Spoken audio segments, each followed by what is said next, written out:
Merci beaucoup de m'avoir invitée, merci beaucoup d'être là. Je suis très touchée et puis très honorée d'être parmi vous.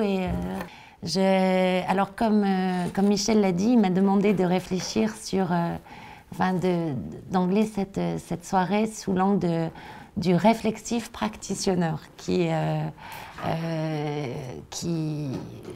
me semble être probablement un des traits en fait de la transition aussi, parce qu'on est beaucoup des théoriciens dans la nouvelle économie, nouvelle société sont des praticiens aussi en fait, sont des gens de terrain et le constat que j'ai pu faire à travers l'écriture et le travail de la théorie de ce qui est aujourd'hui maintenant la théorie de l'économie symbiotique, c'est qu'en effet, ça avait été peu pris par le champ académique.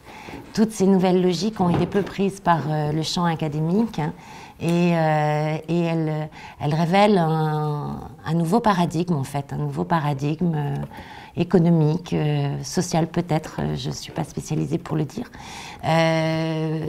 scientifique mais dans la tradition de la systémique et de la complexité.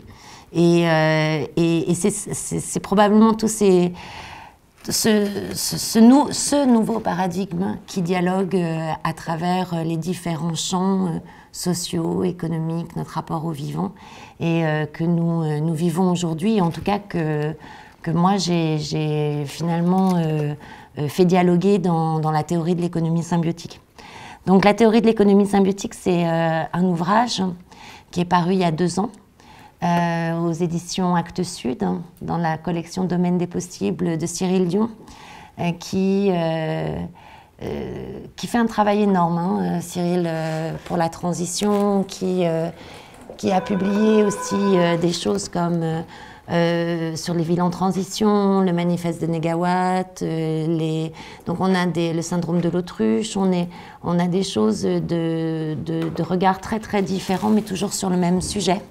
Et c'est une collection assez passionnante.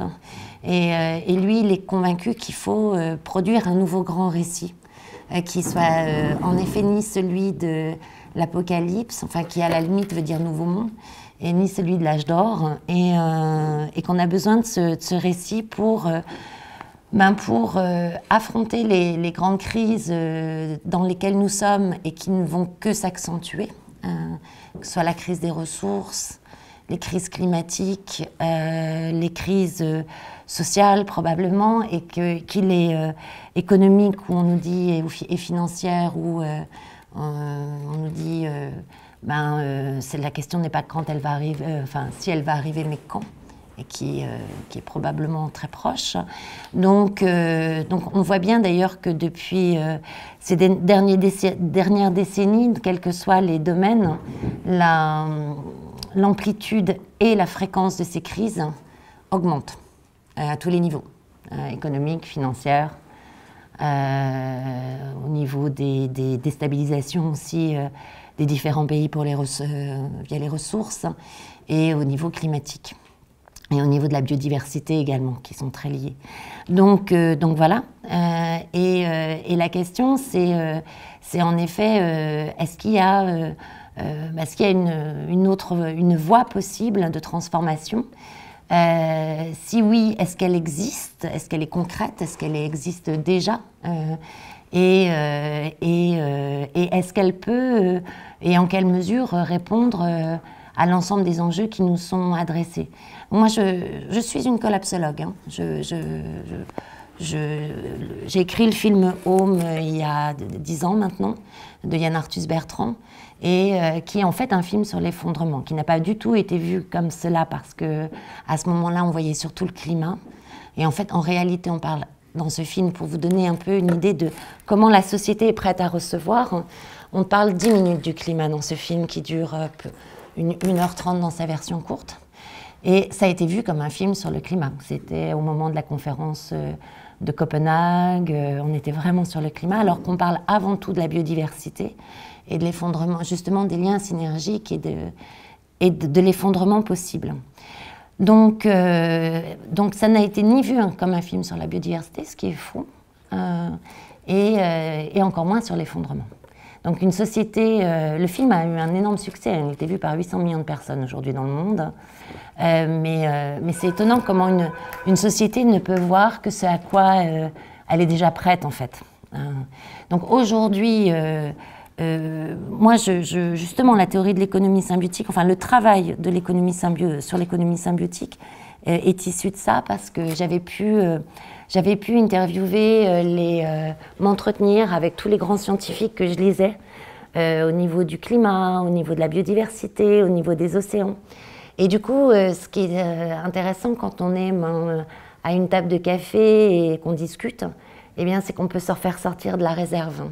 Et les faire sortir de leur réserve scientifique et de vraiment savoir ce que eux, en tant qu'hommes, citoyens et experts, ils pensent. Et pour eux, c'était assez clair qu'on avait entre 2015 et 2025 pour vraiment entamer une diminution structurelle de nos impacts, notamment sur le climat et sur les écosystèmes vivants. Donc, non pas avoir transformé le monde entier en 10 ans, mais avoir, par contre, transformé le paradigme. C'est-à-dire la vision pour pouvoir investir finalement structurellement et durablement dans des formes de production, d'échange qui diminuaient les impacts, et notamment les émissions de gaz à effet de serre. Et donc après avoir écrit, alors ça ils l'ont enfin dit en fait depuis 2 ou 3 ans, on a quand même des manifestes. Jean Jouzel qui a fait une tribune en 2017 très très forte dans Le Monde un été en disant nous n'avons pas plus de 3 ans pour vraiment enclencher cette métamorphose. On a le rapport du GIEC 1,5 degré qui va aussi dans ce sens. Chaque mois compte. Et pour éviter d'amplifier les impacts et d'avoir un nombre de problèmes grandissants de plus en plus difficiles à gérer. Et puis, on a les 15 000 scientifiques sur la biodiversité.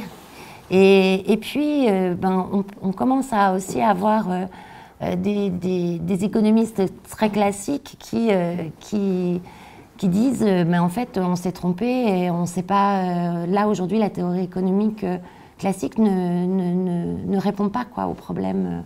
Je pense à un article notamment d'Alain Minck ou à une tribune d'Alain Minck il n'y a pas longtemps. Et donc ça, c'est intéressant ce qui se passe. Et donc moi, je parle de double lucidité, c'est-à-dire d'être conscient qu'en effet, on est dans la 6e grande crise d'extinction biologique planétaire. Je suis ingénieure agronome au départ, donc je suis une biologiste.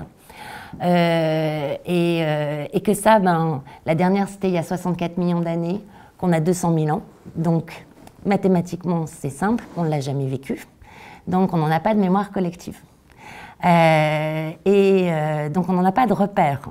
C'est différent. On a du mal à le croire, d'ailleurs. Beaucoup de gens pensent que l'effondrement, c'est l'effondrement de notre société. Non, c'est l'effondrement des services rendus par les écosystèmes vivants.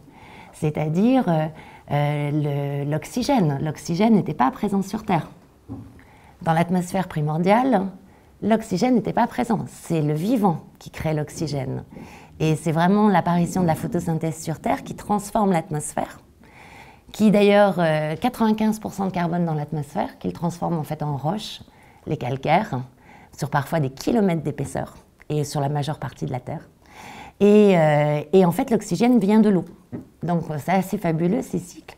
C'est que le vivant, la photosynthèse, casse la molécule d'eau, renvoie l'oxygène dans l'atmosphère et absorbe le carbone de l'air pour le transformer en plein de choses, en plantes, en coquilles, en trucs comme ça, et de faire finalement des roches. Et très peu de roches fossiles carbonifères, finalement le gaz, le charbon, le pétrole, c'est très très peu de cette accumulation du carbone dans les roches. C'est surtout des calcaires. Ce qui explique aussi pourquoi la construction est un des principaux émetteurs de gaz à effet de serre. Voilà. Donc c'est le vivant qui fait ça. Et puis il produit un tas de choses, le vivant. Il produit des mouvements. Quand vous y pensez, il n'y a que sur Terre qu'on a ces mouvements-là, qu'on a ces couleurs-là, qu'on a ces parfums-là. Il produit de la beauté, il produit de la contemplation. Il produit des brises, des brumes, de la rosée. Les autres planètes, elles ont des tornades constantes, enfin, pire encore que celles qu'on voit apparaître aujourd'hui. Et le dernier typhon au Japon, ma fille est au Japon en ce moment, donc j'ai un peu regardé toute la nuit, 10 000 kilomètres non pas 10 000, 4 000 kilomètres de diamètre. Un truc de folie, quoi, ça aurait couvert l'Europe. Donc voilà, on a ces tornades qui deviennent de plus en plus grosses à mesure que les services rendus par les écosystèmes vivants tombent. Et pour moi, l'effondrement qu'on doit éviter, c'est bien celui-là. C'est-à-dire que c'est bien les services rendus par les écosystèmes vivants qui sont en danger. L'oxygène est en train de... La capacité du plancton, hein, qui est le plus grand producteur d'oxygène sur Terre, est en train de diminuer. Les océans s'acidifient, ce qui induit une boucle rétroactive négative. Et donc voilà, quoi, on est devant la beauté du monde et la viabilité du monde qui est en train de se brutaliser et de disparaître. Et je digresse là, mais c'est quelque chose de... Et ensuite, je reviens sur l'économie symbiotique. C'est quelque chose de très, très important aussi à garder, même si on n'avait pas tous ces enjeux. Parce qu'une économie de l'information, comme on est déjà, en tout cas au niveau numérique, est une économie de l'accélération. Un système qui incorpore énormément d'informations est un système qui s'accélère dans les processus. Et donc, nous, les êtres humains, on reste quand même des êtres vivant des processus de plus en plus accélérés, d'absorption de la connaissance, de rencontre de diversité de personnes, de mixité de société, de culture, etc. Alors qu'on a quand même un temps propre. Et on a besoin justement de pouvoir se régénérer, de pouvoir contempler.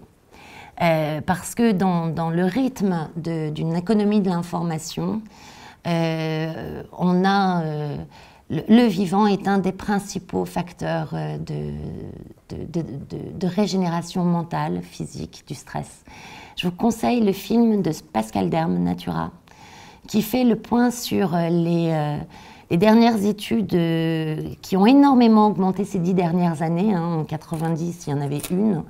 Dans les années 2000, un peu plus. Là, depuis 2010, on a vraiment une explosion des études sur l'impact des écosystèmes vivants sur la santé humaine et qui montre à quel point on est sensible à la qualité des écosystèmes vivants. On se régénère mentalement, physiquement, on est 30% plus productif, notre pression artérielle change, notre système immunitaire, y compris pour lutter contre le cancer, est extrêmement plus développé quand on fait par exemple des bains de forêt. Enfin voilà, c'est assez épatant la relation que nous avons avec les écosystèmes vivants. Et donc je disais, même si on n'avait pas ces enjeux, que je considère vitaux, hein, ça moi c'est mon point de vue vraiment très clair, eh bien il serait intéressant de nous intéresser aux vivants rien que pour ça, pour compenser cette accélération que nous vivons. Voilà, alors donc réflexive practitioner, moi j'ai mis longtemps à comprendre que je cherchais. Parce qu'au départ, je me disais, bon, on a 10 ans, ça sert à rien de se poser sur sa chaise en suçant son crayon et en se demandant quel monde idéal pourrait répondre à toutes ces questions. Il faut qu'il existe déjà, en fait. Donc je me suis vraiment intéressée à voir s'il y avait des modèles productifs, des modèles économiques que je connaissais quand même globalement, hein, mais que j'avais jamais vraiment étudié, qui permettait de diminuer structurellement les impacts sur les écosystèmes vivants et les équilibres qu'ils créent, et voire les régénérer. Et là, je me suis rendu compte que non seulement il y en avait plein, des exemples concrets étaient arrivés partout dans le monde, dans énormément d'activités. Dans toutes les activités en réalité, dans toutes les activités, énergie, bâtiment, nourriture, toutes les activités qui font économie, qu'en effet on pouvait vraiment dégager des modèles qui diminuaient structurellement les impacts, pas par conjonction, pas à cause d'une crise de la vache folle, pétrolière, financière, etc., mais vraiment dans la structure. qu'il y avait des modèles qui, parce qu'on produit, régénèrent les écosystèmes vivants, ce qui est, là on transforme, on passe de la diminution des impacts négatifs, comme les énergies renouvelables par exemple. Les énergies renouvelables, elles diminuent les impacts négatifs. Elles ne créent pas de services pour réguler, elles ne créent pas d'oxygène, elles ne créent pas de régulation de l'eau, des cycles de l'eau, des sols fertiles, voilà, c'est le vivant qui crée ça. Or, les énergies renouvelables, elles permettent de ne pas extraire ou de moins extraire des énergies fossiles, et là, à ce niveau-là, de conserver des écosystèmes territoriaux comme en Équateur, par exemple, où on risque de nouveau d'abattre une forêt pour des réserves pétrolières. Mais certaines études donnent 10 fois plus, elles ont besoin de 10 fois plus de ressources de type métaux que pour l'extraction à unité d'énergie équivalente que l'extraction d'énergie fossile. Donc elles ont leurs impacts aussi. Hein. Donc elles diminuent les impacts carbone pour l'instant, voilà, les énergies renouvelables.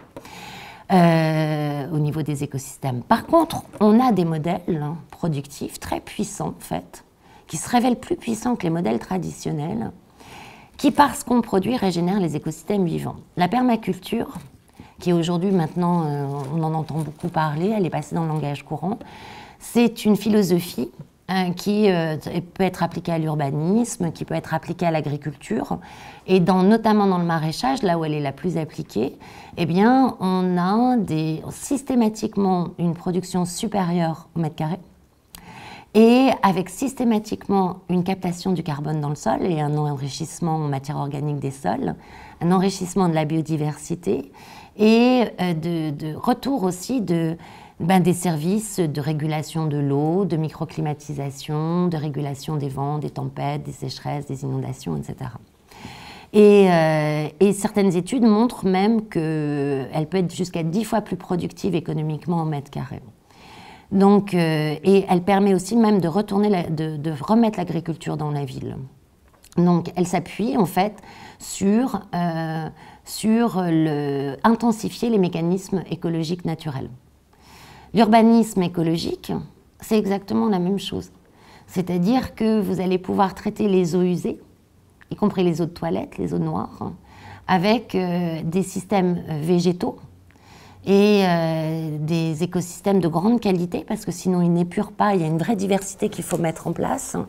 Et lorsqu'on arrive à rassembler les bonnes plantes au bon endroit et dans le bon ordre, avec une pompe pour faire circuler des dénivelés, etc., donc on a besoin de la technique. Hein.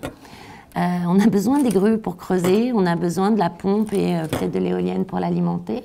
Mais là, on arrive à des sauts d'efficience énormes, alors que le lagunage qu'on connaît bien, c'était 12 mètres carrés pour traiter les équivalents, les eaux usées d'un équivalent habitant.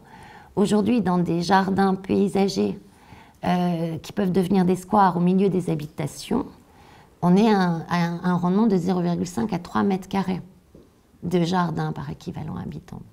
En France, on le connaît peu parce qu'on a une réglementation d'AS qui est à 30 mètres. On ne peut pas installer une centrale d'épuration à 30 mètres des habitats, mais on l'a en Allemagne, en Europe du Nord, en Chine. Les Émirats arabes unis s'intéressent énormément à ça. On l'a aussi au Maghreb. Et c'est possible dans toutes les conditions climatiques, même en montagne. On va, dans ce cas-là, enterrer un peu plus profondément pour bénéficier de la constance de chaleur du sol, parce que le travail est surtout au niveau des racines et des microbes qu'il y a au niveau des racines. Donc, en fait, ça veut dire quoi?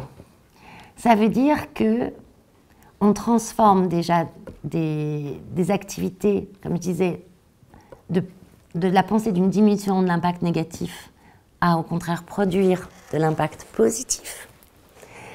Et le vivant, comme je le racontais, a un pouvoir incroyable au niveau de la Terre, enfin au niveau de l'univers, en tout cas le seul connu aujourd'hui dans l'univers, c'est de faire une boucle, de ne pas disperser la matière. En fait, il l'organise. Le carbone est absolument dispersé là dans l'air. Et en fait, la photosynthèse a la capacité d'assembler des éléments minéraux complètement dispersés en molécules liées, organiques, qui ont une intelligence, qui vont avoir une fonction, qui vont aussi avoir une capacité énergétique. Et on pourra faire de la biomasse in fine, mais il y a une intelligence écosystémique pour traiter les eaux, par exemple. Ensuite, de matériaux entre l'agencement des fibres dans un jonc, dans un chêne, dans un bambou, et puis une intelligence moléculaire qui va vous donner, par exemple, un anticancéreux chez l'artémisia, un parfum, qui est extraordinaire, extraordinaire, alors qu'au départ, c'est de la matière dispersée.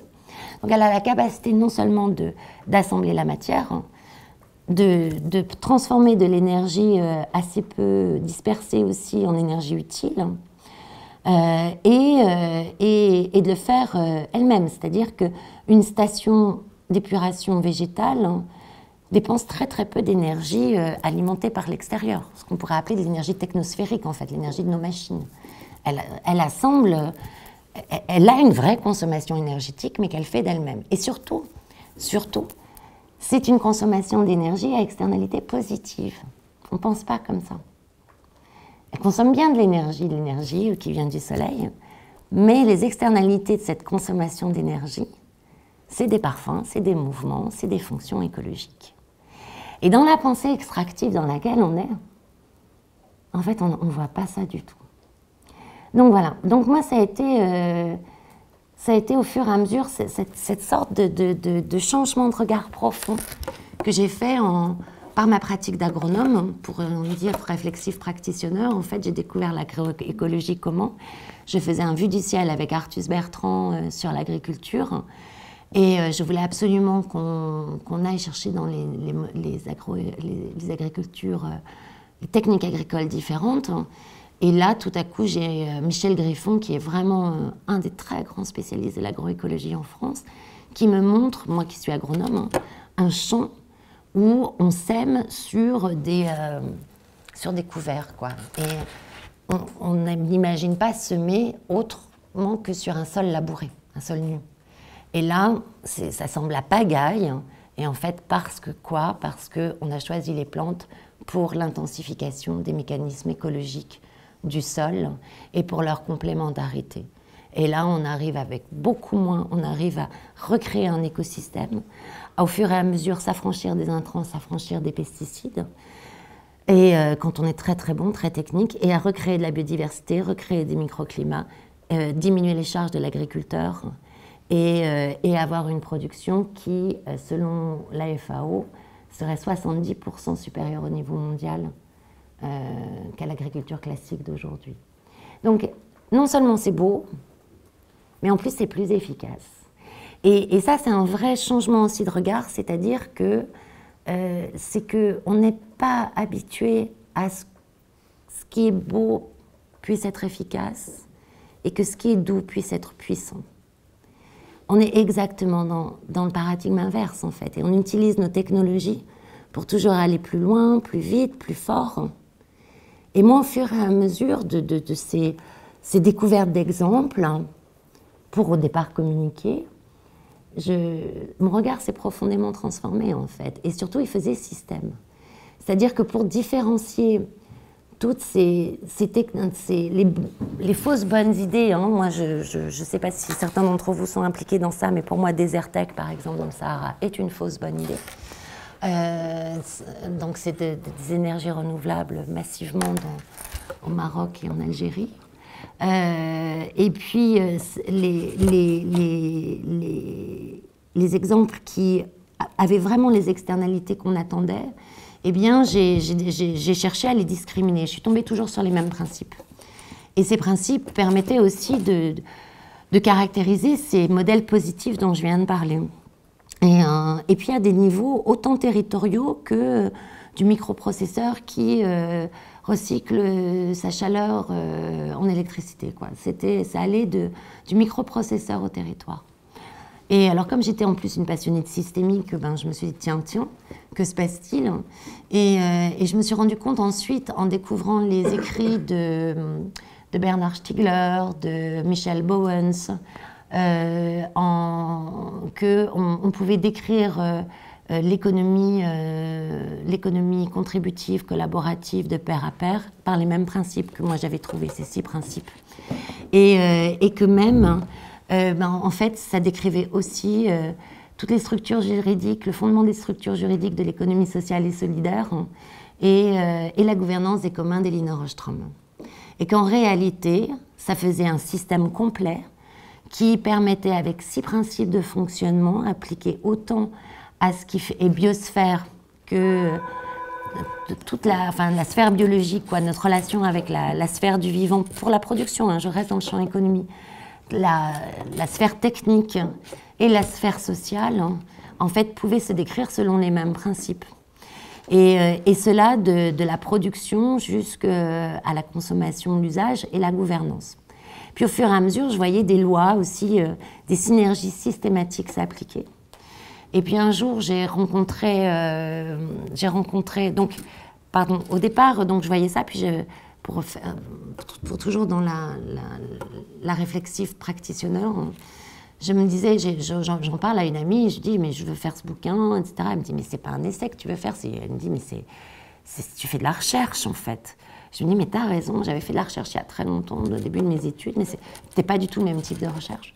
Et je lui dis, donc je suis allée voir les universités, en fait, des directeurs de recherche, qui au départ n'ont pas du tout compris ce que je voulais dire. En plus, j'étais identifiée très média, Yann Arthus Bertrand, pire, je faisais une chronique avec Stéphane Bern à la télévision, donc pour partager mes pratiques écologiques, parce que je suis une activiste quand même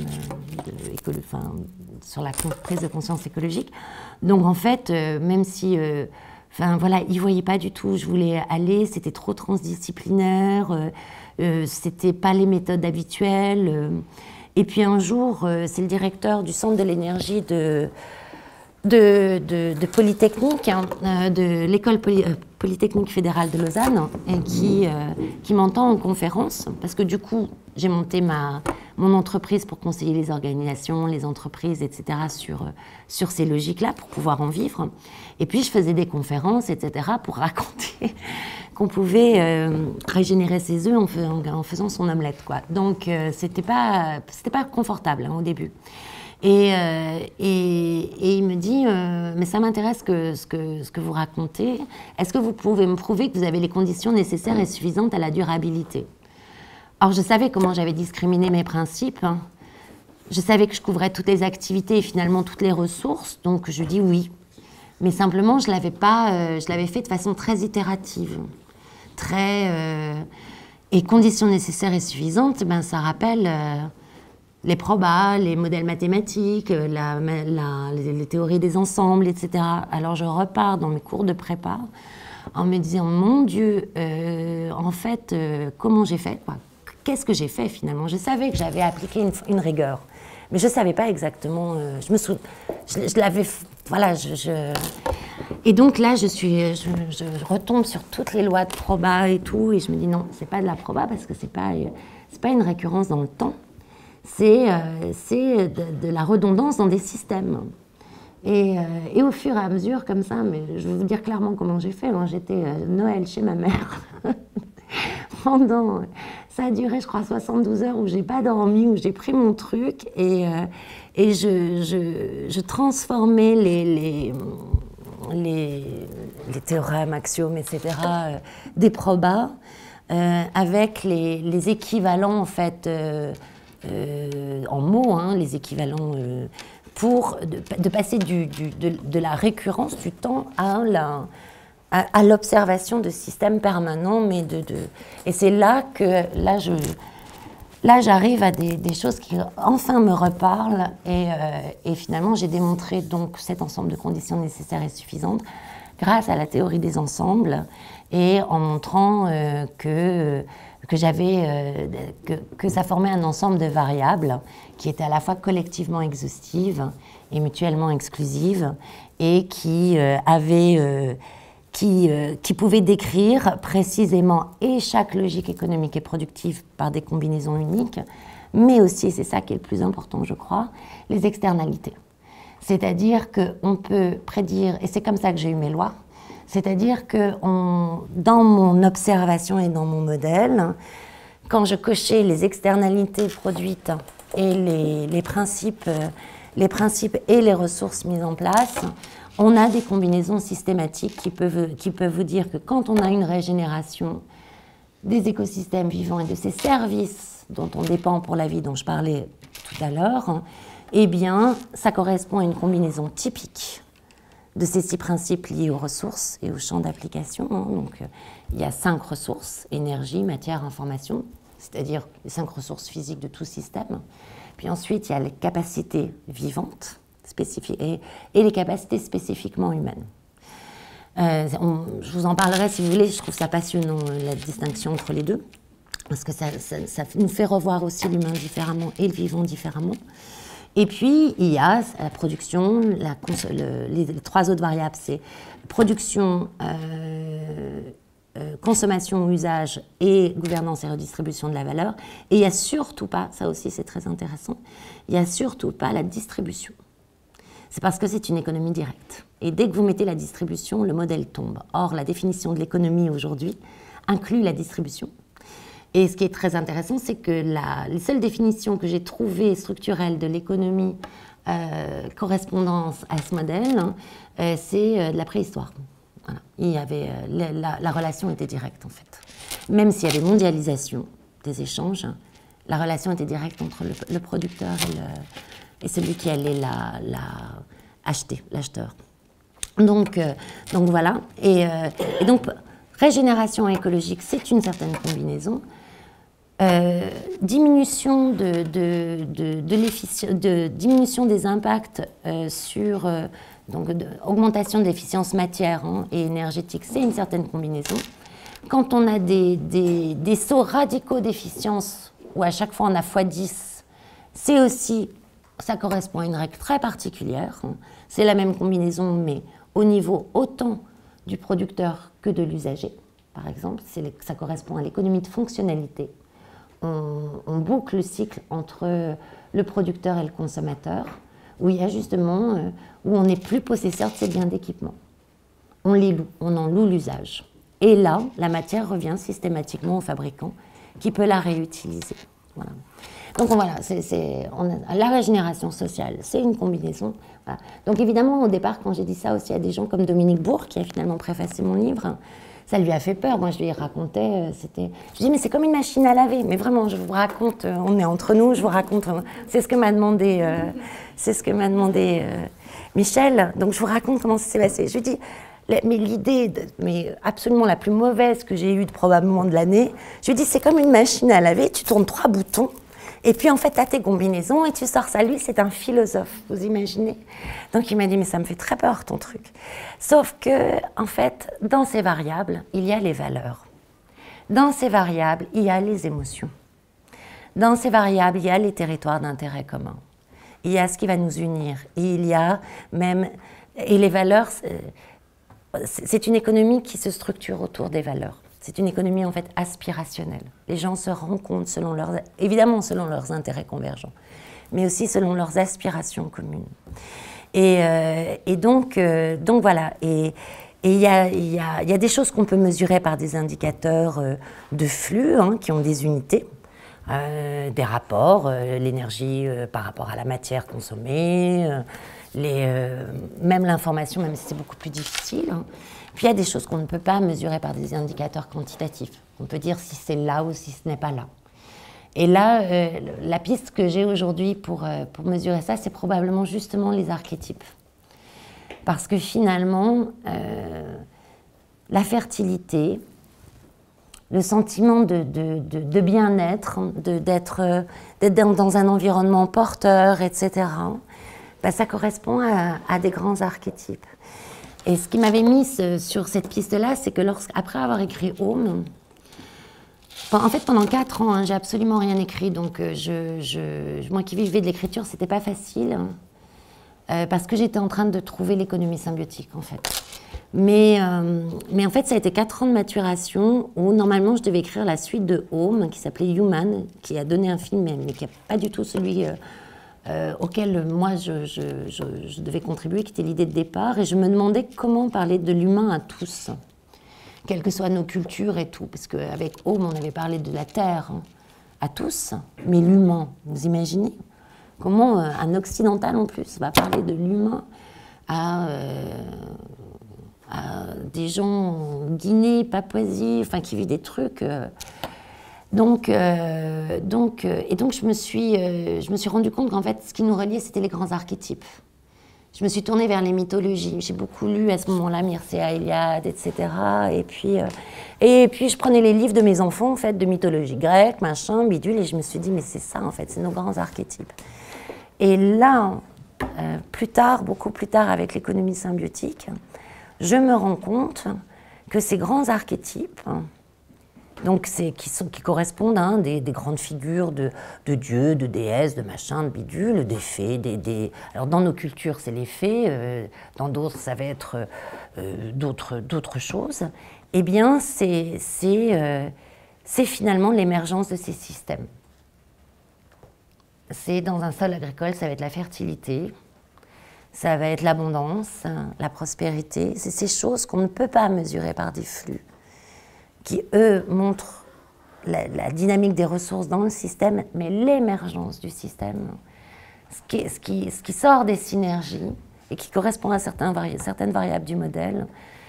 C'est très audacieux, hein, ce que je dis là, hein, j'en suis très très consciente, mais je ne l'ai pas encore testé, j'aimerais bien.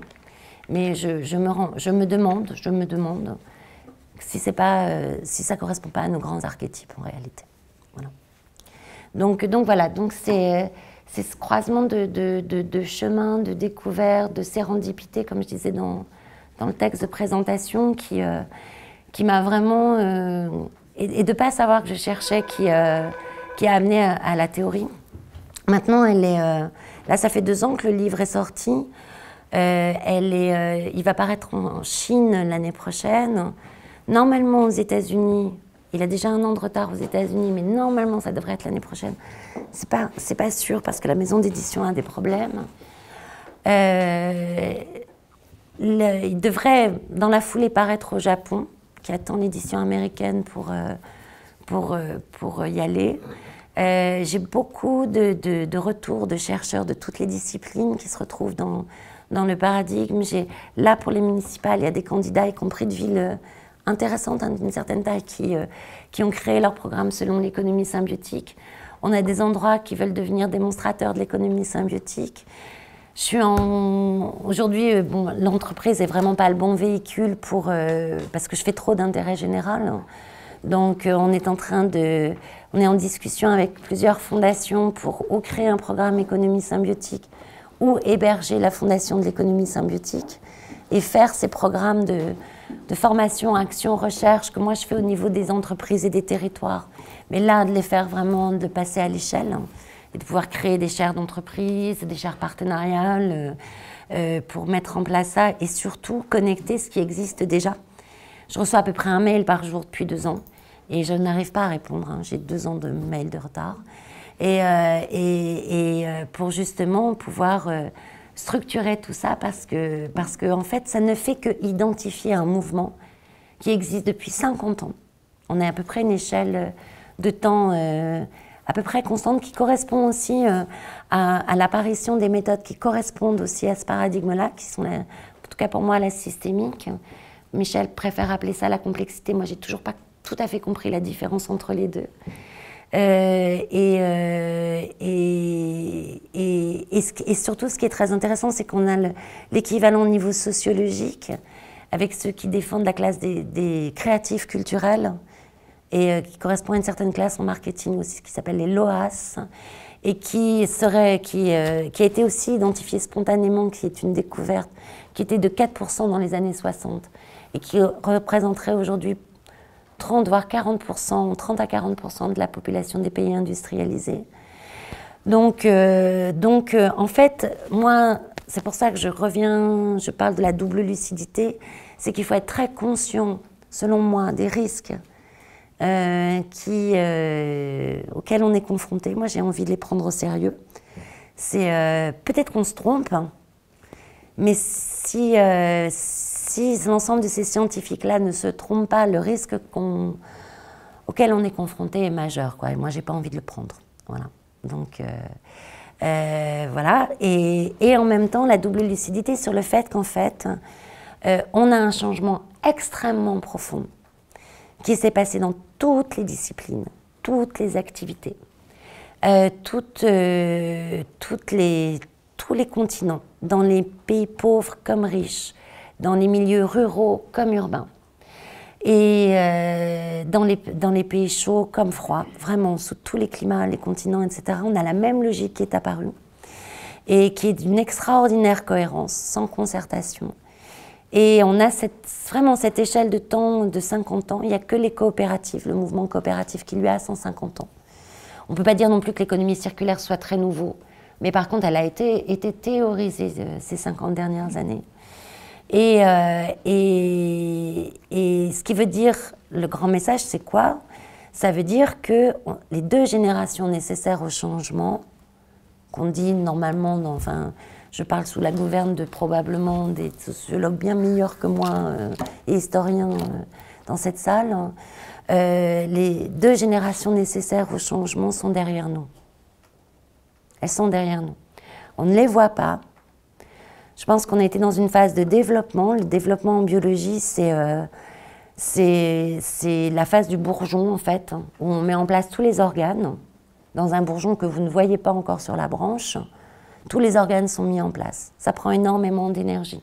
C'est la même phase que les 3 premiers mois d'une grossesse, où personne ne vous laisse la place dans le métro parce que ça ne se voit pas, et vous êtes crevé. Et ben, ça prend énormément d'énergie, mais c'est tout petit. C'est phase de structuration. Et puis arrive la phase de croissance, où tout à coup, vous voyez les branches, je ne sais pas si vous voyez les marronniers, mais c'est... en une semaine, vous avez des feuilles énormes. Donc le printemps, tout se transforme. En fait, ça a été préparé toute l'année. Et c'est simplement un afflux d'eau, des choses... tout ce qui est prêt peut pousser. Et là, on a la phase de croissance. Et ce que je crois aujourd'hui, c'est que cette phase de développement, elle est derrière nous. Moi, ce que j'entends en ce moment dans tous ces signaux dont on parlait tout à l'heure, la multiplication des publications dans ce type de domaine, les articles dans la presse que tu racontais aussi tout à l'heure, les signaux faibles dans la presse aujourd'hui, même la télé, incroyable, eh bien, montre qu'il y a ce basculement qui correspond à un basculement hormonal dans le vivant, le printemps ou la grossesse, qui peut nous permettre d'aller vers la croissance de ces systèmes. Donc pour l'instant, on ne voit rien. Mais mon credo, c'est que vraiment, ça pourrait changer très vite.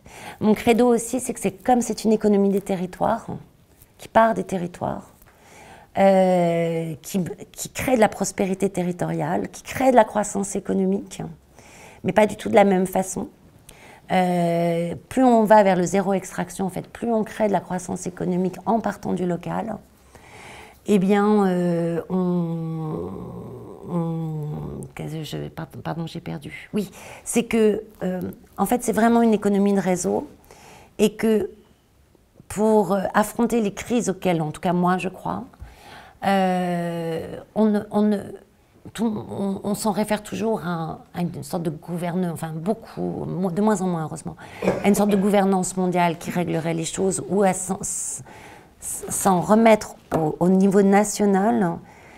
Là aussi, ça fait 50 ans, sommet de Stockholm, le premier sommet de la Terre, c'est 72, donc ça fait à peu près 50 ans, que les États sont au courant, qu'à chaque fois, c'est les sommets de la Terre qui rassemblent plus de gouvernants et ils n'agissent pas. Et on voit bien que c'est au niveau territorial que ça agit. Donc mon credo, c'est que non seulement au niveau politique, mais au niveau de la nature de cette économie, on peut s'en sortir en agissant au niveau territorial, municipal, local, départemental, régional, de son quartier. Et que face à cette échéance de temps enfin cette échéance si courte que nous avons, eh bien, pourquoi pas multiplier les espaces-temps? C'est-à-dire que chaque territoire a 5-6 ans pour réagir.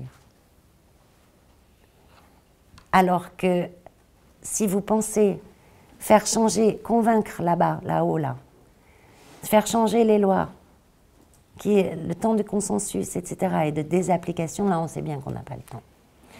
Alors qu'au niveau local, et en plus, c'est de la compétence, l'économie et la compétence territoriale, municipale, etc., régionale, les collectivités ont énormément de compétences institutionnelles dans tous ces domaines. Donc voilà, moi je crois énormément à cet échelon. Et d'ailleurs, le rapport du GIEC 1,5 degré le dit, hein, 50 à 70% des solutions sont locales. Voilà.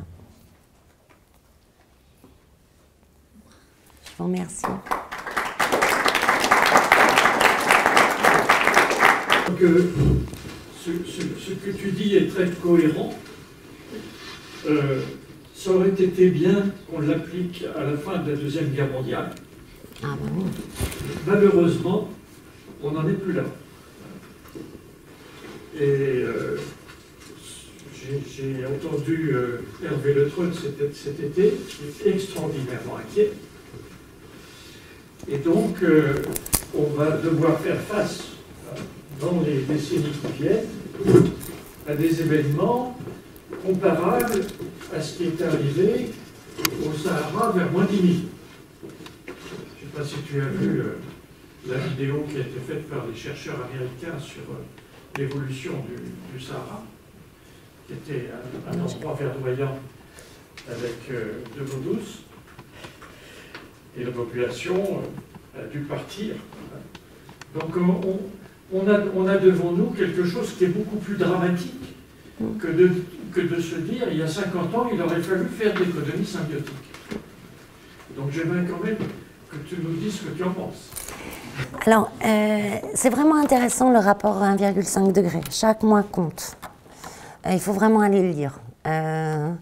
Toutes les solutions sont locales. Enfin, il parle de l'économie régénérative. C'est le seul qui, enfin, prend en compte le paradigme de l'économie régénérative. Tous les modèles du GIEC, sinon, ne prenaient pas en compte un paradigme régénératif dans leur scénario. Là, dans le modèle donc 1,5 degré, il est partiellement pris en compte. On n'a pas un modèle économie régénérative pur. Donc voilà. Il y a un truc qui est sûr, c'est l'eau. C'est-à-dire que même si on arrive il y a des choses, comment dire, même si on arrive à restaurer globalement en fait, la thermodynamique actuelle de la Terre, c'est des liens. C'est des liens, c'est ce que je vous racontais tout à l'heure, entre l'eau, les roches, le vivant, le sol, etc. C'est ces cycles-là. Et aujourd'hui, soit les liens sont rompus, et là on ne pourra rien faire, on va aller dans l'emballement et vers un autre état thermodynamique global, soit même s'ils ne sont qu'à un fil, on peut encore retisser sur les fils. On peut encore retisser sur les fils. Ce qui est bien, c'est qu'on est tellement nuls en sciences du vivant, nous les Occidentaux, que nos prédictions aujourd'hui, qui prennent très très peu en compte le vivant, sont, on est dans une grande ignorance. Donc voilà. Donc soit on a déjà dépassé les seuils, soit on a encore un peu de temps. Et on peut encore tisser sur ces fils. Même si les fils sont encore présents, on n'empêchera pas les glaciers de fondre. Les glaciers ni les glaces du Groenland et de l'Antarctique. Et ce qui veut dire que tout cet équilibre qu'ils font, qui est en fait de conserver l'eau quand elle est en période d'abondance, c'est-à-dire froide, et où elle tombe, et tout ça c'est surtout les glaciers de montagne, et de la restituer en saison sèche par la fonte, ça il va falloir qu'on soit de très bons hydrauliciens, qu'on recrée cette capacité de le faire. On a des exemples incroyables. Il y a des exemples comme Sepp Holzer, qui est tout début de mon livre, qui en fait a créé un microclimat incroyable dans la vallée la plus froide de l'Autriche, en justement creusant des lacs comme ça. Et alors pas du tout pour la rétention, pour stabiliser les glaciers, remplacer les glaciers, etc. Mais tout simplement parce que l'eau, on le sait, c'est l'un des ça emmagasine la chaleur très bien, ça la restitue Enfin, voilà, c'est un fluide incroyable. Et en plus, avec son effet miroir, elle change elle permet de réchauffer les coteaux. Voilà, donc il crée des microclimats incroyables entre ces réserves d'eau et les plantes autour.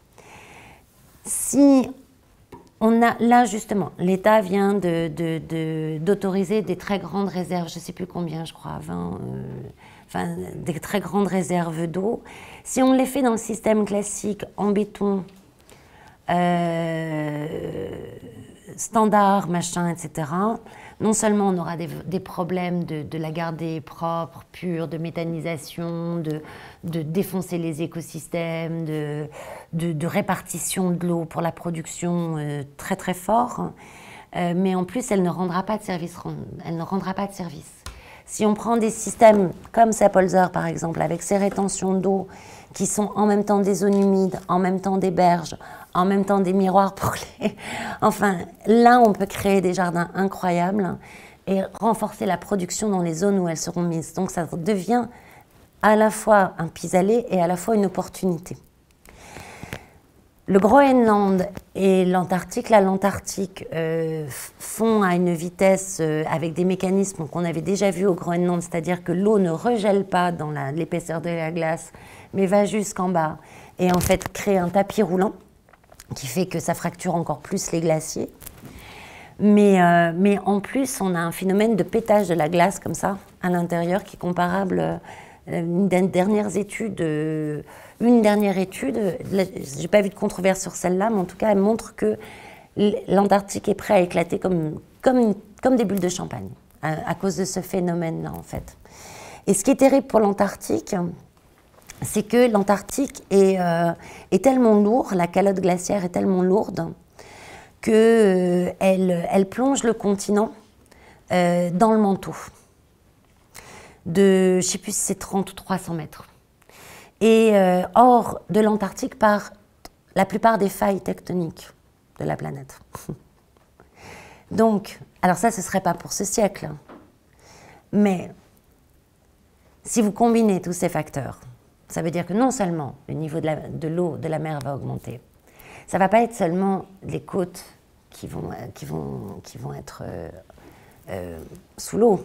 Ça va être d'abord les nappes phréatiques qui vont être atteintes, parce que beaucoup de nappes phréatiques sont côtières, et qu'à partir du moment où le niveau de la mer augmente, les nappes phréatiques d'eau douce se salent. Voilà. Donc on a déjà ce problème-là. Ensuite, on a le problème vraiment de l'eau qui rentre sur les terres. Et puis après, on a cette déstabilisation tectonique. La menace de l'Antarctique, c'est une déstabilisation tectonique de la planète, en fait. Et quand vous voyez que déjà des choses comme le barrage des Trois Gorges, apparemment, a quand même conduit à des problèmes sismiques, ça peut être très, très important.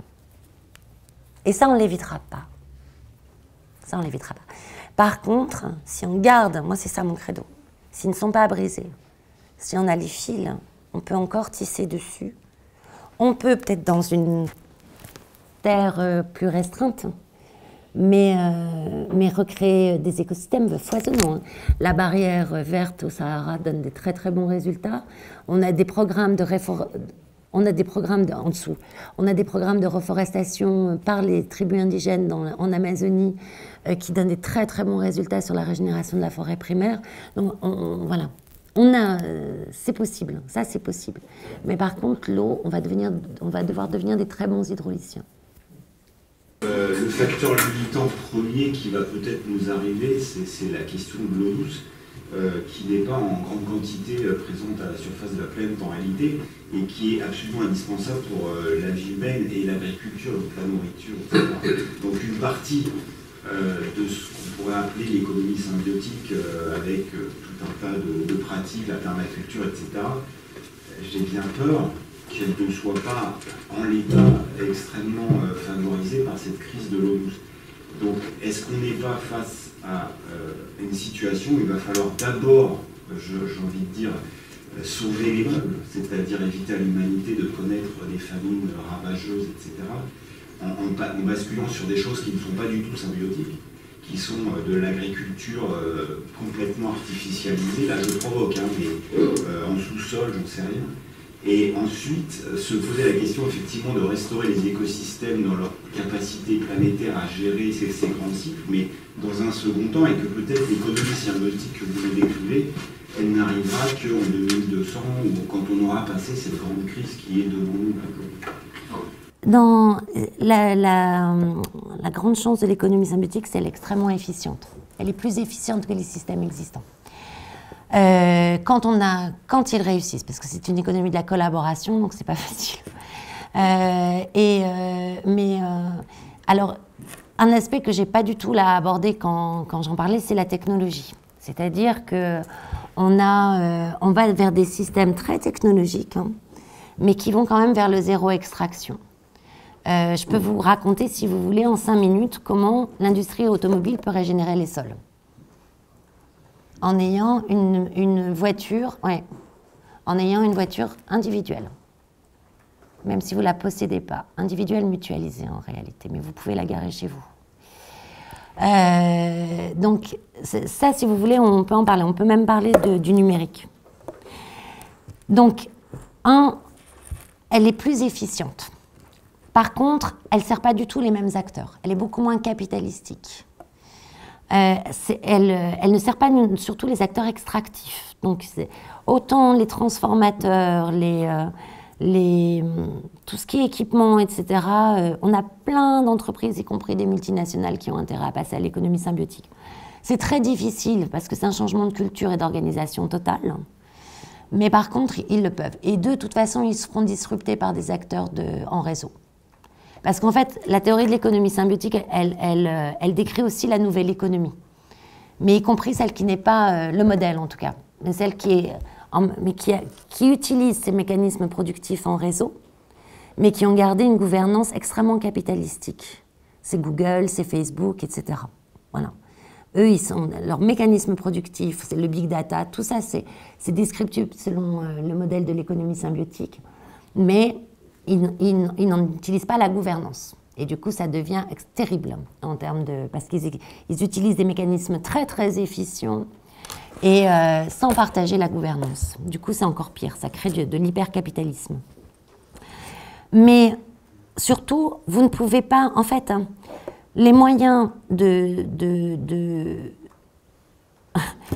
Il n'y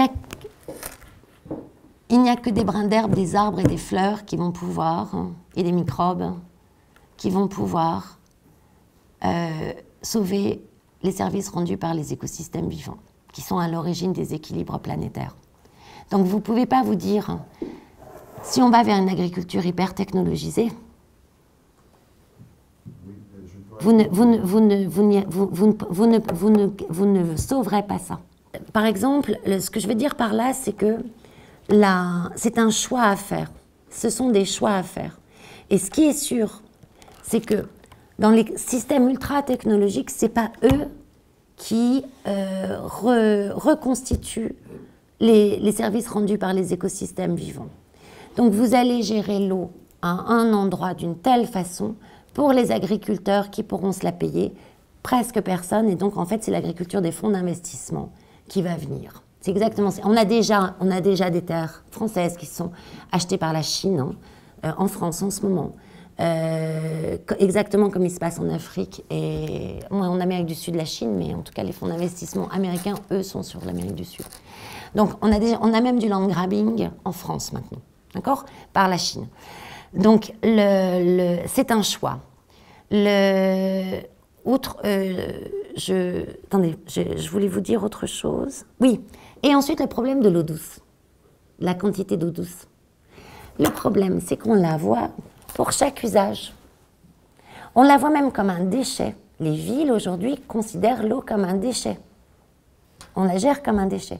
On oublie que c'est la source de la vie. On oublie que c'est la source de la vie. Et qu'en fait, par exemple, les stations d'épuration végétale dont je vous parlais tout à l'heure, eh bien, elles produisent une eau propre et riche en nutriments. C'est ce qui est exceptionnel.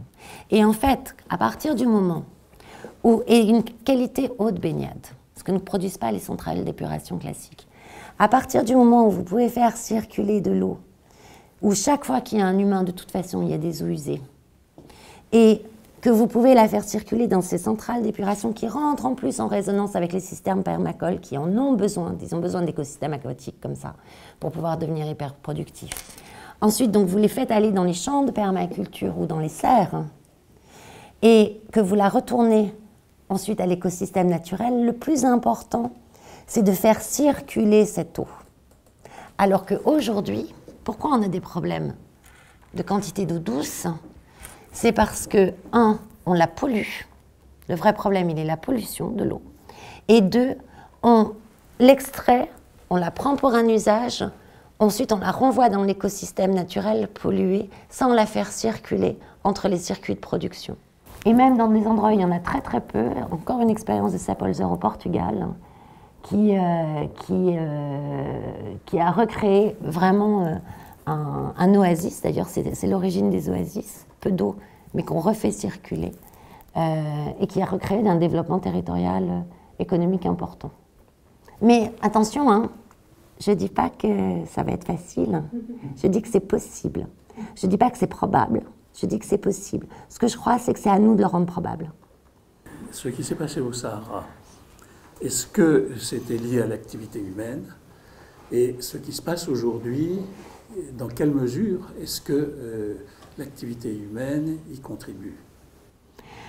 Alors, moi, on a quand même, depuis 2004, on a des études de forage très très profonds qui ont permis de voir qu'on n'est pas dans les cycles, dans les grands cycles climatiques de 12 et 24 000 ans de la Terre. Que ce que l'on vit là, en effet, est hors de ces cycles. On ne devrait pas le vivre, en fait. Et ensuite, quelle que soit l'origine, en fait, pour moi, c'est une question de risque. Qu'on ait tort ou raison, le risque que ça se produise est trop grand pour le prendre. C'est pour ça que je tiens la main d'un enfant sur le trottoir. Parce que le risque qu'il aille sur la route, il est peut-être de 1%, mais s'il y va, il est mort. Eh bien, moi, c'est la même chose. Et je pense que en plus, j'y crois. Je crois que, là, quand même, moi, ça fait 30 ans que je suis là-dedans, ça fait quand même 50 ans que les écolos, malheureusement, ont raison, et que tout arrive plus vite que ce qu'ils disaient. Donc, voilà, Donc, dans la mesure où ça dépend de l'humain, oui, la solution est de ce côté-là. La solution, elle est de ce côté-là, puis surtout, ce qui est assez fabuleux, c'est que dans cette économie-là, quand je vous raconte la permaculture, on est capable de créer, je veux dire, des écosystèmes de steppes sur un toit, de zones humides au pied d'un immeuble, de mettre des humains entre les deux, de créer, parce qu'on a créé cet immeuble, plus de surface végétalisée que d'emprise au sol. Tout ça, c'est des exemples qui existent vraiment. De forêts-jardins, sur une surface de quoi, 100 mètres sur 100 mètres. On est capable de créer différents milieux, steppe, steppe, zone humide, forêt comestible. Même l'arbre n'arrive pas à créer cet ensemble de diversité au même endroit. Et donc on est une espèce absolument incroyable. Et on agit comme des catalyseurs en chimie, en fait. On est capable de relier ce qui mettrait un temps infini à se relier.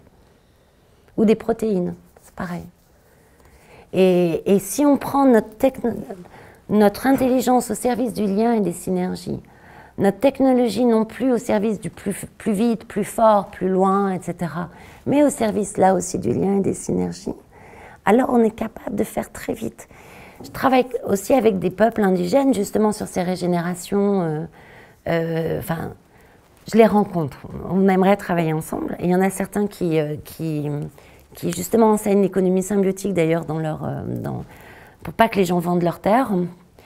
On a des taux de régénération des forêts primaires, y compris très dégradées, du moment, enfin, qui vont très vite, qui peuvent aller très très vite.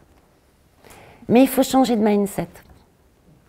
Je crois qu'on est capable de... En ce moment, quand il y a 10 ans, je disais il faut changer le paradigme économique mondial avant 2020. Enfin, vous imaginez. Là maintenant, je dis toujours la même chose, mais on sent que ça se cristallise en ce moment. Moi, j'ai l'impression... Possible ou pas, de toute façon, pour moi, on n'a pas... moi, j'estime que si c'est possible, il faut le tenter. Il y a un paramètre que vous n'avez pas évoqué, qui est vraiment évoqué, qui est quand même malheureusement très lourd, c'est le terme de population. Quand on regarde l'évolution de la population humaine sur Terre, on s'aperçoit qu'il y a eu une évolution exponentielle depuis les années 1800, qui est liée d'ailleurs en partie à l'explosion des techniques, il y a des explications. Et nous sommes sur cette courbe-là. Est-ce que la population est un problème? En effet. Est-ce que ce n'est pas lié à l'économie extractive, déjà? Le fait d'avoir une économie extractive, évidemment, chaque humain, pour répondre à ses besoins, doit extraire. Plus on multiplie cette extraction, les humains, plus on multiplie l'extraction, donc plus on multiplie les impacts négatifs. D'un point de vue, j'ai envie de répondre sur plusieurs choses. Du point de vue, ce discours-là, il est dans un paradigme extractif. Deuxièmement, que penser de la démographie dans la transition, dans le problème de la transition? De la responsabilité de la démographie aussi dans la quantité extraite. Et enfin, la régénération. Ce que vous me posez comme question, c'est-à-dire la dernière question qui est est-ce que 10 milliards ou 14 milliards de personnes avec une économie symbiotique, ce serait possible?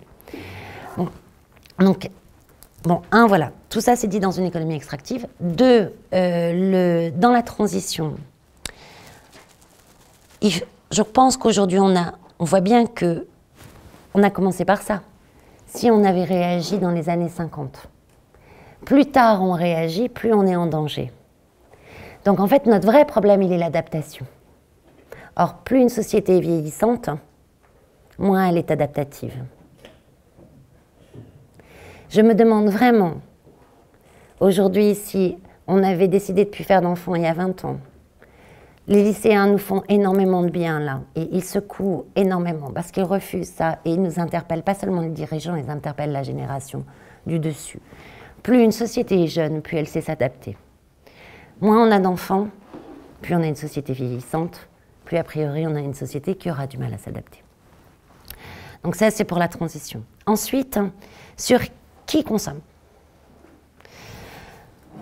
80% moins de 20% de la population la plus riche consomme plus de 80% des ressources.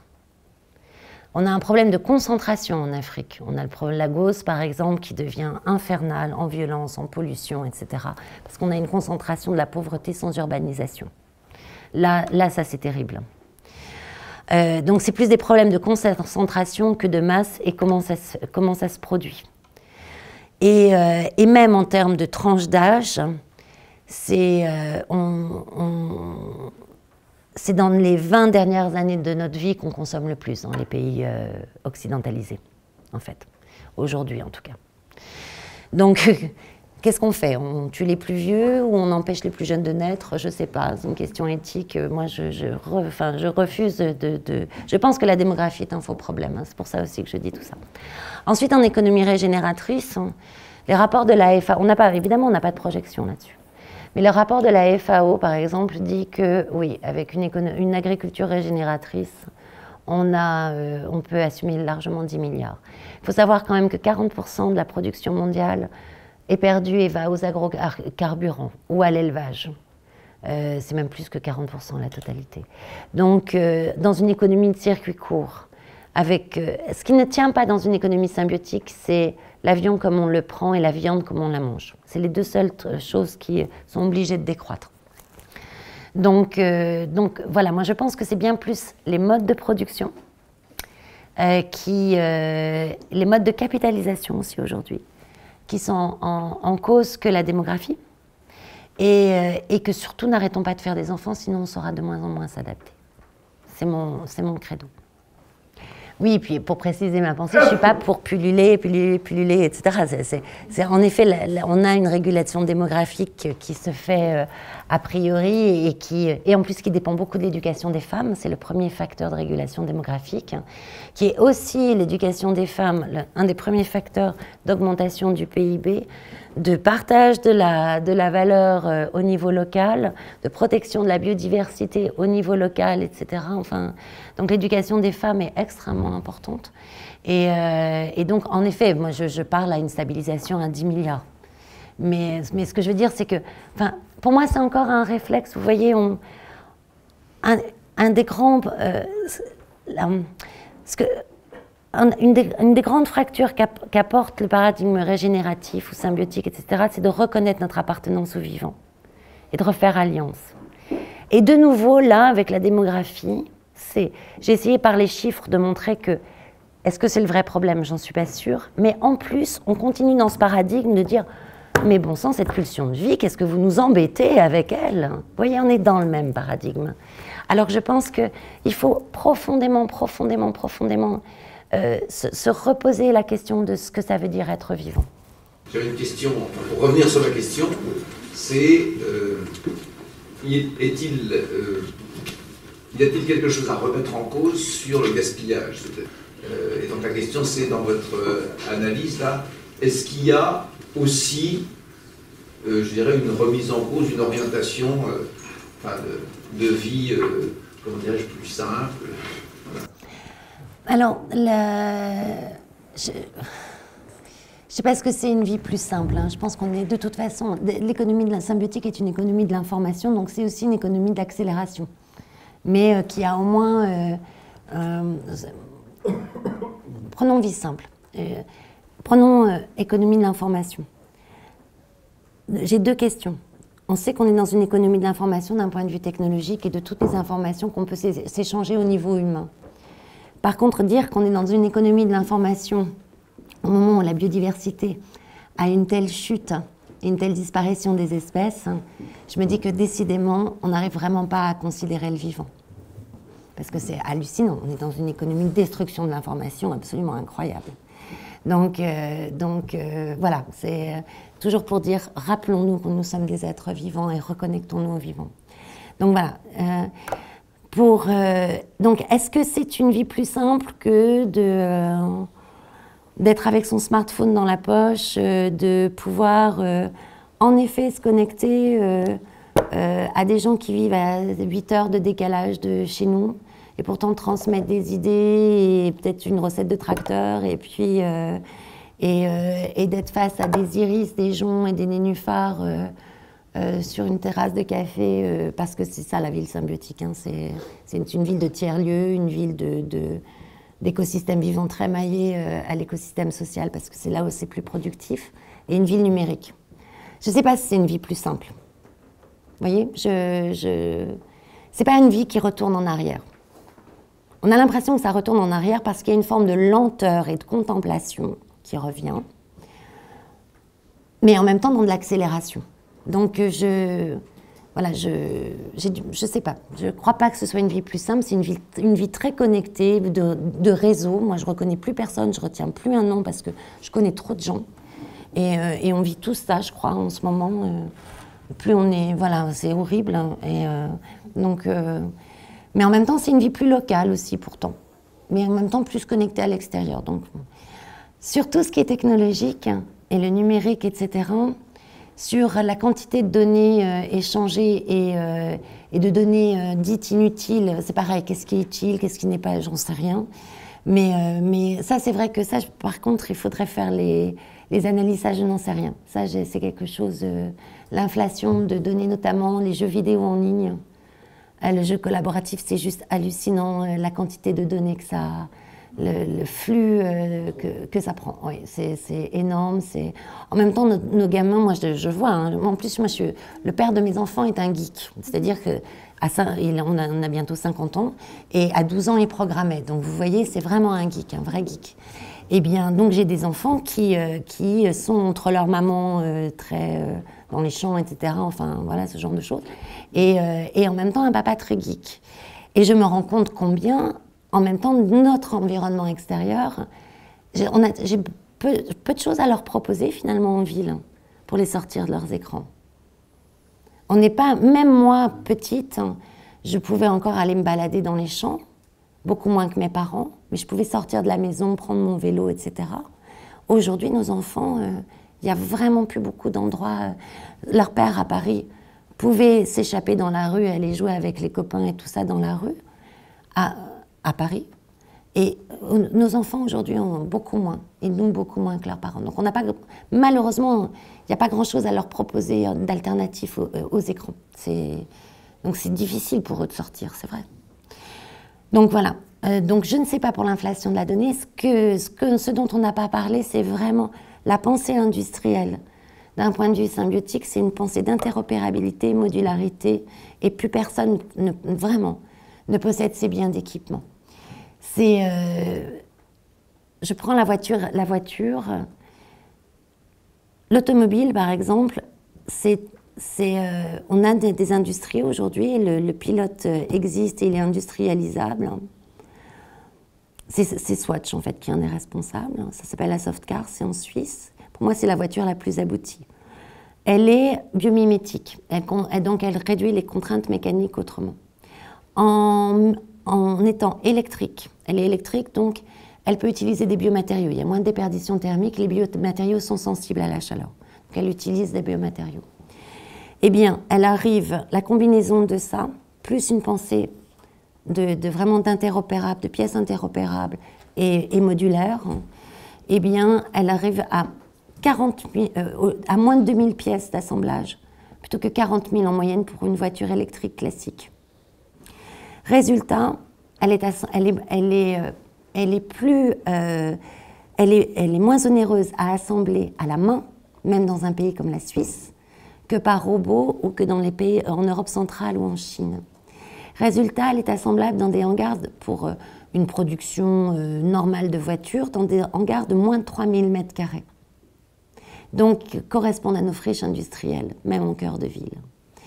Et si vous pensez que la voiture est immobile 93% de son temps de voiture, eh bien, et que vous faites un système d'autopartage, vous pouvez proposer à une population d'investir dans ses emplois, dans ses équipements, de produire cette voiture, une voiture qui en plus, la carrosserie est changeable en 20 minutes, parce qu'elle est pensée modulaire, et vous pouvez passer de la berline à la décapotable ou à celle qui va déménager. Ils sont en train de créer des prototypes pour l'Afrique, pour justement passer du transport scolaire au transport de déchets verts, etc. Et donc vous pouvez proposer à une population de produire ses emplois, d'être investisseur et donc de produire des retours sur investissement, exactement comme les coopératives énergétiques citoyennes. Vous avez 4% en moyenne de revenus.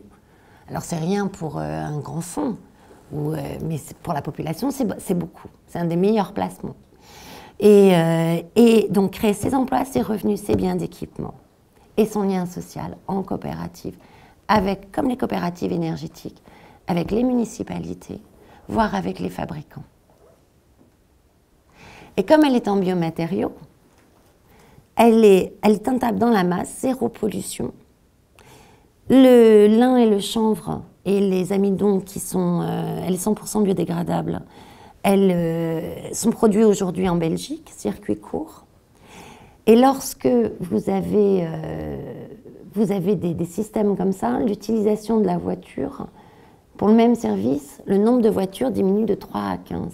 Donc vous relibérez l'espace. 93% du temps à l'arrêt, elle est sur les trottoirs en fait, et dans votre garage, la voiture. Donc en fait, vous relibérez l'espace où vous pouvez faire ces jardins de pluie, vous pouvez faire ces jardins d'épuration, voire de la permaculture dans une économie symbiotique complète. Si c'est électrique, on n'a plus de pollution atmosphérique. Donc à part les traces de freinage qui sont en fait rien à l'air libre, eh bien, vous pouvez refaire de la nourriture en ville. Et alors, ce qui est fou aussi, c'est là où on a vraiment des phénomènes synergiques très intéressants, notamment pour la transition énergétique, c'est que les comportements de mobilité changent quand on a ce genre d'environnement. Quand vous avez une rue bordée d'arbres et notamment s'il y a des commerces, des arbres, etc., ou des jardins de pluie, comme on peut avoir dans des villes comme Portland, maintenant New York, etc., eh bien, vous vous sentez plus en sécurité. Vous vous sentez moins en contact avec la voiture. Donc, vous allez plus facilement aller à pied. Vous allez sous-estimer les distances au contraire, quand il n'y a pas ce genre de choses, vous les surévaluez.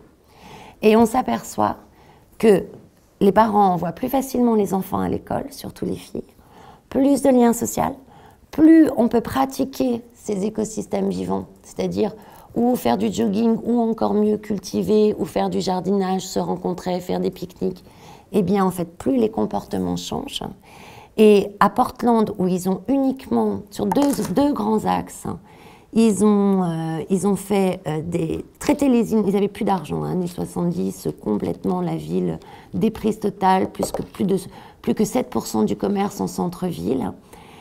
Ils décident, au lieu de reconstruire des nœuds d'autoroute pour aller vers le centre-ville, ils décident au contraire de transformer la voie centrale sur Berge, la transformer en parc, et de recréer un centre-ville, en fait, de refaire de la mixité, de refaire de la vie. Et ensuite, dans les années 90, ils sont tellement pris par les inondations, c'est une ville très inondable, toujours pas d'argent, ils décident d'adapter les noms des campagnes au système urbain, c'est ce qu'on appelle les jardins de pluie, c'était un procédé qui était dans les fonds de chercheurs un peu ébahis pour l'urbain, genre permaculture urbaine, quoi. Et non seulement c'est 70% moins cher, mais en plus ils le scénarisent, ils appliquent aussi une pensée multifonctionnelle de la ville, tous les services à moins de 15 minutes à pied. Aujourd'hui, c'est une des villes les plus attractives des États-Unis, plus 60% de la population, plus 60% de population, moins 20% d'émissions de gaz à effet de serre, moins 1 milliard de carburant économisé par an, report de la mobilité, moins 3% sur la voiture par an. Les gens utilisent de moins en moins la voiture, y compris les nouveaux arrivants, grâce à cette combinaison. Grâce à cette, sans politique coercitive. Il s'est pris une relocalisation aussi de l'alimentation, et ça on le voit dans toutes les villes qui se remettent à remettre de l'écosystème vivant dans la ville. Il y a quelque chose qui ancre territorialement. Mais ce que vous dites finalement, mais ça répond un peu à la question, c'est le cadre induit le comportement et ce que j'appelais la simplicité, c'est-à-dire effectivement moins de consommation inutile, on peut faire autrement. Votre smartphone, je ne sais pas si vous en avez un, moi j'en ai un, il peut se faire de façon modulaire, interopérable, etc. La pièce repartir toujours au fabricant. Ça peut être, c'est assemblé localement, de la même chose, et vous avez intérêt à ce que... Une pièce peut être fabriquée internationalement, mais une fois qu'elle arrive, on a assez de consommateurs pour pouvoir, d'usagers, pour pouvoir les faire circuler. Et même, c'est ça qui est épatant, c'est que l'innovation suit mieux le temps, elle se diffuse mieux. Parce que du coup, vous allez remplacer la pièce, par exemple, vous êtes un passionné de photo, vous allez suivre l'innovation sur la photo et changer les pièces afférentes en retournant les autres pièces dans le commun. Et ça va circuler. Donc, je peux pas dire, je suis pas sûre que ce soit une vie plus simple. J'en sais rien. Hein. Mais ce que je veux dire, c'est qu'on est à la fois dans une technologie avec, quand on applique les synergies, on a des facteurs de diminution de matière pour le même service, minimum, sans synergie, minimum 10. Avec les synergies, même en divisant les facteurs par 2, les facteurs observés, moi j'arrive à 60. Mais en réalité, enfin voilà, c'est un autre monde, parce que c'est une autre façon de faire. En gros, aujourd'hui, les politiques sont mis en procès parce qu'ils ne prennent pas des décisions, ils ne semblent pas avoir la conscience des problèmes, de la catastrophe qui s'annonce. Et je me suis beaucoup intéressée aux politiques. J'avais un blog sur l'analyse politique. J'ai fait un ouvrage d'ailleurs en 2007 où j'ai interrogé tous les candidats à la présidentielle sur leur politique écologique. Je suivais Copenhague sous cet angle-là d'ailleurs en 2009. Et donc le politique national aujourd'hui est vraiment une impasse selon moi. On aurait besoin d'eux, hein, Mais en fait, aujourd'hui, il est une impasse. On a 3 grands centres décisionnaires en Occident, le Sénat américain, l'OMC et la Commission européenne. On a une concentration du pouvoir au niveau des multinationales avec le croisement des sièges d'administration qui fait qu'on a moins de 150 multinationales et à peu près moins de 500 qui contrôlent 40 à 80% du chiffre d'affaires total des multinationales. Donc avec cette hyper-concentration du pouvoir économique, et on n'a plus que 3 portes à passer, c'est des autoroutes hein, pour le lobby, enfin je veux dire, voilà quoi, nous on y va maintenant, c'est de l'autoroute quoi, on est en patin à roulette, les haltères là-dessus, c'est même très dangereux maintenant je pense d'y aller en fait, on s'épuise. Et donc voilà, donc je pense que le politique national, pour ces raisons-là, structurellement aujourd'hui, n'est malheureusement pas le lieu d'action. D'où l'importance des politiques locaux. Et eux bougent, on le voit par exemple là, les pesticides, on a des maires qui affrontent la loi quand même hein, pour faire ça. On a des régies alimentaires qui se créent, on a des régies de l'eau, des régies de l'Internet, des régies de l'énergie, etc. Au niveau municipal. On a beaucoup de gens qui bougent au niveau municipal et qui auraient beaucoup de choses à dire. Est-ce que l'idée que vivre avec des smartphones dont on peut prendre les composés qui vont être relancés dans l'économie après, c'est une idée qui est vraiment physiquement possible et adaptée au comportement qu'on a aujourd'hui, parce que j'ai l'impression que c'est ce que vous dites. Alors, dans une économie, si on prend le modèle de la théorie de l'économie symbiotique et qu'on l'applique parfaitement, voilà, c'est ça qui se produit, c'est-à-dire que votre smartphone, c'est des composés interopérables qui sont assemblés localement, qui peuvent être produits ailleurs dans le monde, et voilà. Mais vous en louez l'usage. Et dans une économie symbiotique complète, vous êtes coopérateur avec le fabricant des pièces et avec le territoire de l'usine qui assemble vos smartphones, ce qui fait que vous avez aussi une gouvernance et que vous ne devenez pas pieds et poings liés d'un modèle qui vous loue les équipements mais qui devient monopolistique et qui du coup vous les loue à prix d'or, quoi. Vous voyez, donc voilà, c'est ça. Hein, donc c'est pas difficile à implémenter. Sur un territoire, vous communiquez, vous machin, etc. Surtout notamment un territoire en crise, c'est pas difficile. Je pense que c'est beaucoup moins difficile que de faire l'ensemble de l'infrastructure des chemins de fer quand la locomotive est apparue à la fin du 19e siècle. Quand vous pensez à ce qu'il a fallu faire pour mettre en place l'infrastructure des chemins de fer en quelques décennies, hein, à l'époque, hein, je pense que c'est beaucoup moins difficile. Voilà, je vous dis, je pense que c'est pas impossible. Par contre, comment ? En France ou aux États-Unis ? Notamment aux États-Unis, mais même en France. Parce que ce qui était un argument, ce qui a permis un tel développement, c'est qu'il n'y avait rien sur le territoire. Enfin, ce qu'on sait maintenant, c'est l'idée de... Alors, ce qu'il n'y a plus rien sur nos territoires...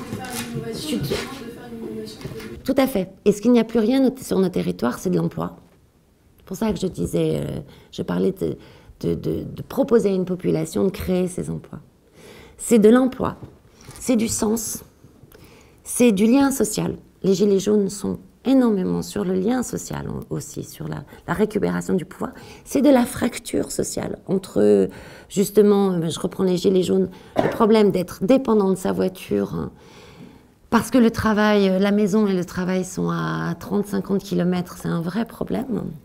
On pourrait continuer aussi l'exemple de la voiture de tout à l'heure, mais ça peut être aussi un transport en commun modulaire et indépendant. Enfin, on pourrait creuser si vous voulez. Mais donc voilà. Donc en effet, il faut repartir de là où il n'y a rien.